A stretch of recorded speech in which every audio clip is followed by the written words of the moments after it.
പെട്ടെന്ന് ലഭിക്കാൻ വേണ്ടി അല്ലാഹുവിന്റെ മുമ്പിൽ നമുക്ക് എടുത്തു പറയാവുന്ന സംഗതികളിൽ പ്രധാനപ്പെട്ട ഒന്ന് നമ്മൾ ചെയ്യുന്ന കർമ്മങ്ങൾ തന്നെയാണ്. ഒന്നാമത്തെ കാര്യം അതാണ്. അള്ളാഹിനോട് ദുആ ചെയ്യുമ്പോൾ നാം അള്ളാഹുവിന്റെ പൊരുത്തവും പ്രീതിയും ആഗ്രഹിച്ചുകൊണ്ട് ചെയ്ത നല്ല കാര്യങ്ങൾ മുൻനിർത്തി ചോദിക്കുക. അതൊരു തവസ്സുലാണ്. നമ്മൾ ചെയ്ത നല്ല കാര്യങ്ങൾ മുൻനിർത്തി അള്ളാഹിനോട് പറയുക. അതിനുപോൽബലകമായ ഒരു സംഭവം, നമ്മുടെ വിശ്വാസം മുൻനിർത്തിക്കൊണ്ട് നമുക്ക് അള്ളാഹുവിനോട് ചോദിക്കാം. പടച്ചവനെ, ഞാൻ മുഅ്മിനായിട്ടുണ്ട്, ഞാൻ വിശ്വസിച്ചിട്ടുണ്ട് എന്ന് മുമ്പിൽ പറഞ്ഞിട്ട് നമ്മുടെ കാര്യം പറയാം. ഞാൻ വിശ്വാസിയായിട്ടുണ്ട് എന്ന് ആദ്യം പറയാം. അപ്പൊ നമ്മുടെ വിശ്വാസമാണ്, നമ്മുടെ കർമ്മമാണത്, അല്ലെങ്കിൽ നമ്മുടെ ഒരു നല്ല കാര്യമാണത്. ആ കാര്യം ആദ്യം എടുത്തു പറഞ്ഞിട്ട് നമ്മൾ എന്ത് ചെയ്യാണ്? നമുക്ക് അള്ളാഹിനോട് ചോദിക്കാനുള്ള കാര്യം ചോദിക്കുകയാണ്. നേർക്ക് നേരെ ചോദിക്കാനുള്ള കാര്യം അങ്ങ് ചോദിക്കുന്നതിന്റെ മുമ്പ്, ആ ചോദ്യത്തിന്റെ മുമ്പ് നാം ചെയ്ത നമ്മുടെ വിശ്വാസമോ നമ്മുടെ കർമ്മമോ അള്ളാഹുവിന്റെ മുമ്പിൽ ഏറ്റുപറയുക.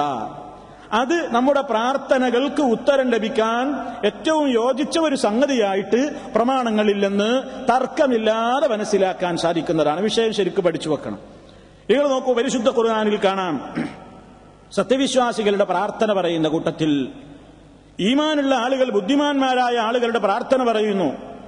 റബ്ബനാ ഇന്നനാ സമിഅനാ മുനാദിയൻ യുനാദി ലിൽ ഈമാനി അൻ ആമിനൂ ബിറബ്ബിക്കും ഫആമന്നാ റബ്ബനാ ഫഗ്ഫിർ ലനാ ദുനൂബനാ വകഫിർ അന്നാ സയ്യിആതിനാ വതവഫനാ മഅൽ അബ്റാർ. സൂറത്ത് ആലു ഇമ്രാനിന്റെ അവസാന ഭാഗത്ത് കാണാം. എന്താ ഇവിടെ വിഷയം? ഈ ആയത്തിന് രണ്ട് പാർട്ടുണ്ട്, രണ്ട് ഭാഗമുണ്ട്.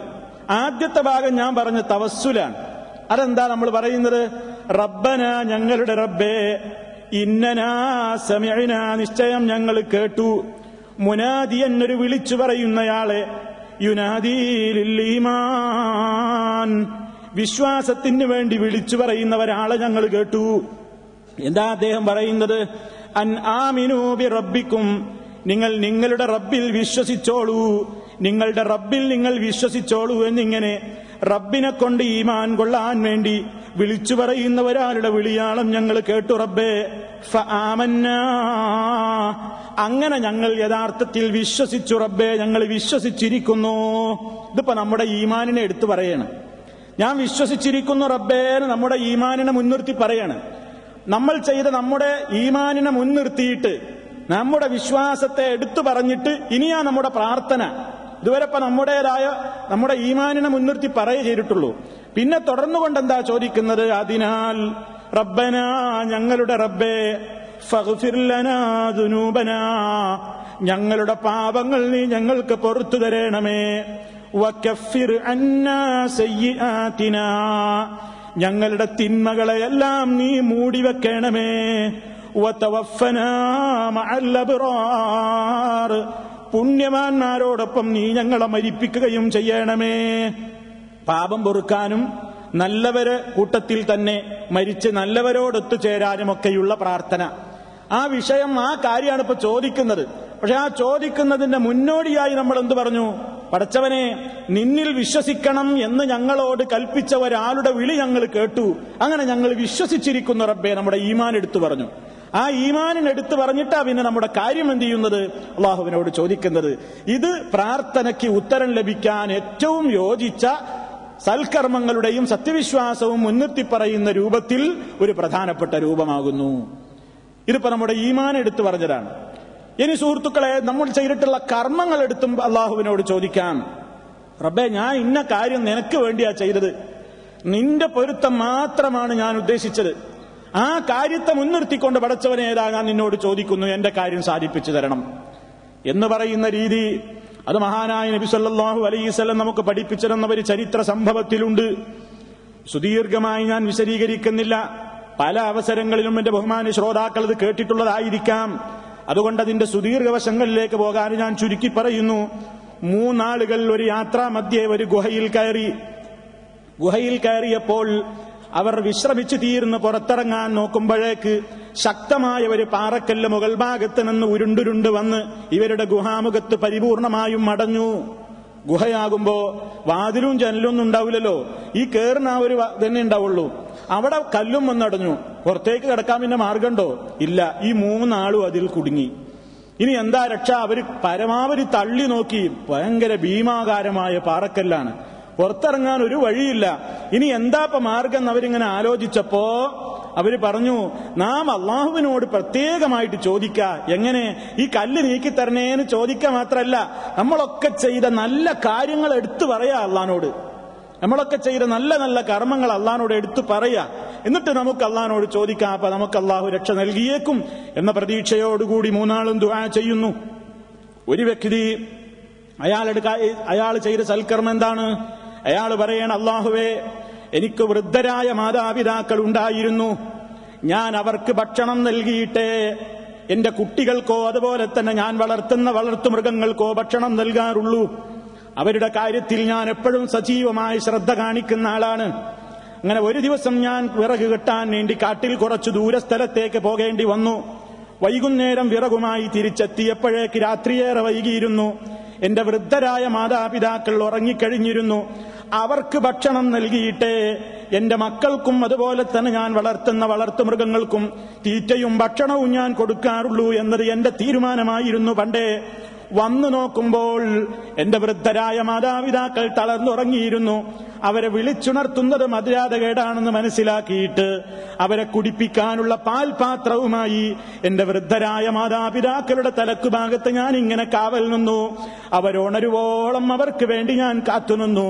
ഉണർന്ന ഉടനെ അവർക്ക് ഭക്ഷണം നൽകിയിട്ട് വേണം എന്റെ മക്കൾക്കും വളർത്തുമൃഗങ്ങൾക്കുമൊക്കെ നൽകാനെന്ന് വിചാരിച്ച് ഞാനങ്ങനെ കാത്തുനിന്നു. അവസാനം ഒരുപാട് വൈകിയാണ് അവർ ഉണർന്നത്. ഉണരുവോളം ഞാനങ്ങനെ നിന്ന് അവർക്ക് കുടിപ്പിച്ചിട്ടേ ഞാൻ പിന്നെ മറ്റുള്ളവർക്ക് ഭക്ഷണം കൊടുത്തിട്ടുള്ളൂ. അള്ളാഹുവേ, ഞാനങ്ങനെ നിന്ന് ത്യാഗം സഹിച്ചത് എന്റെ മക്കളുടെ കരച്ചിൽ കേട്ടിട്ട് പോലും ഞാൻ അവർക്ക് ഭക്ഷണം നൽകാതിരുന്നത് എന്റെ വൃദ്ധരായ മാതാപിതാക്കളോടുള്ള എന്റെ സ്നേഹം കൊണ്ടാണ്, മാതാപിതാക്കളോടുള്ള എന്റെ ബഹുമാനം കൊണ്ടാണ്, അവരോടുള്ള എന്റെ ആദരവ് കൊണ്ടാണ്. അത് ഞാൻ ലോകത്തൊരാളെയും കാണിക്കാൻ വേണ്ടി ചെയ്തതല്ല, നിന്റെ പൊരുത്തം മാത്രം ഉദ്ദേശിച്ചുകൊണ്ട് ചെയ്തതാണ് റബ്ബേ. അത് നിനക്കറിയാമല്ലോ. നിനക്ക് വേണ്ടി ചെയ്ത ഇഖ്ലാസോടുകൂടിയുള്ള സാലിഹായ കർമ്മം, ആ കർമ്മത്തെ നിന്റെ മുമ്പിൽ എടുത്തു പറഞ്ഞുകൊണ്ട് ഞാൻ ചോദിക്കുന്നു, ഞങ്ങൾ അകപ്പെട്ടിട്ടുള്ള ഈ ആപത്തിൽ നിന്ന് നീ ഞങ്ങൾക്ക് മോചനം നൽകണമേ. ഇതാണ് ഒന്നാമത്തെ വ്യക്തിയുടെ ദുആ. ഹദീസിൽ കാണാം, റസൂലുള്ള പറയാണ്, ആ പാറക്കല്ല് ഒരൽപ്പം നീങ്ങി. ഒന്നാമത്തെ ദുആ കഴിഞ്ഞപ്പോഴേക്കും അല്പം നീങ്ങി, പുറത്തടക്കാനായില്ല. രണ്ടാമത്തെ വ്യക്തി അയാളുടെ സൽക്കർമ്മം എടുത്തുകൊണ്ട് പറയുന്നു, എന്താ അയാൾ ചെയ്തത്? എനിക്ക് സുന്ദരിയായ ഒരു പിതൃവ്യപുത്രി ഉണ്ടായിരുന്നു. ഞാൻ അവളിൽ ആശ വെച്ചിരുന്നു.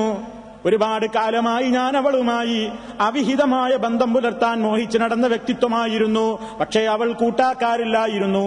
ഒരു ദിവസം ആ സഹോദരിക്ക് പണത്തിന്റെ ആവശ്യം വന്നപ്പോ അയാൾ എന്നെ സമീപിച്ചപ്പോ ഞാൻ പറഞ്ഞു, എന്നോട് ചോദിച്ചു, ഒരു 120 ദീനാർ വേണം, സ്വർണ്ണ നാണയം വേണം. ആ സ്വർണ്ണ നാണയം ഞാൻ നിനക്ക് നൽകാം, പക്ഷേ നീ എന്റെ ഇംഗിതത്തിന് വഴങ്ങണം. ഇതുവരെ തയ്യാറില്ലാതിരുന്ന ആ പെണ്ണിന്റെ വിഷമം കാരണത്താൽ അവൾ ഞാനുമായിട്ട് കരാറിലേർപ്പെട്ടു. 120 സ്വർണ്ണ നാണയത്തിന് ഞങ്ങൾ തീരുമാനമായി.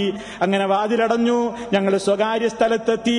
ഞങ്ങളുടേതായ ആശപൂർത്തീകരണത്തിന് വേണ്ടി ഞാൻ ഒരുങ്ങിയപ്പോ അതാ ആ ഈമാനുള്ള പെണ്ണെന്നോട് പറയുന്നു, ഇത്തഖില്ലാ, നീ അല്ലാഹുവിനെ പേടിച്ചോ, അനർഹമായത് ചെയ്യരുത് എന്ന് പറഞ്ഞപ്പോ ആരാരും കാണുന്നില്ലെങ്കിലും റബ്ബേ, നിന്റെ നാമം ആ പെണ്ണങ്ങ് പറഞ്ഞപ്പോ, ഇത്തഖില്ലാഹ്, അല്ലാഹ് എന്ന പേര് കേട്ടപ്പോ ഞാൻ അവിടെ നിന്ന് വഴിമാറിപ്പോന്നത് ആർക്കും വേണ്ടിയല്ല.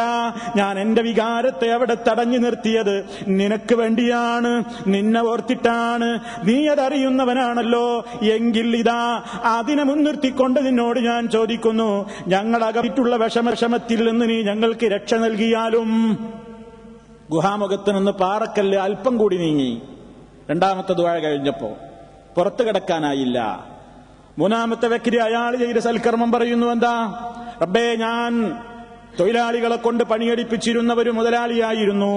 എന്റെ കീഴിൽ ഒരുപാട് കൂലിക്കാർ ജോലി ചെയ്യാറുണ്ടായിരുന്നു. അവർക്കൊക്കെ വൈകുന്നേരം ഞാൻ കൂലി കൊടുക്കുമ്പോ ഒരു ദിവസം ഒരു കൂലിപ്പണിക്കാരൻ എന്റെ കയ്യിൽ നിന്ന് ആ കൂലി വാങ്ങാതെ അയാൾ പോയി. കൂലി വാങ്ങാതെ പോയ മനുഷ്യന്റെ കൂലി ഞാൻ ഉപയോഗിച്ചില്ല.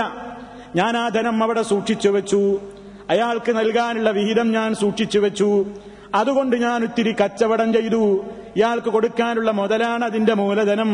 അങ്ങനെ അതിലൂടെ കച്ചവടം ചെയ്തപ്പോ എനിക്കൊരുപാട് ആടുമാടൊട്ടകങ്ങളാകുന്ന സമ്പത്തുണ്ടായി.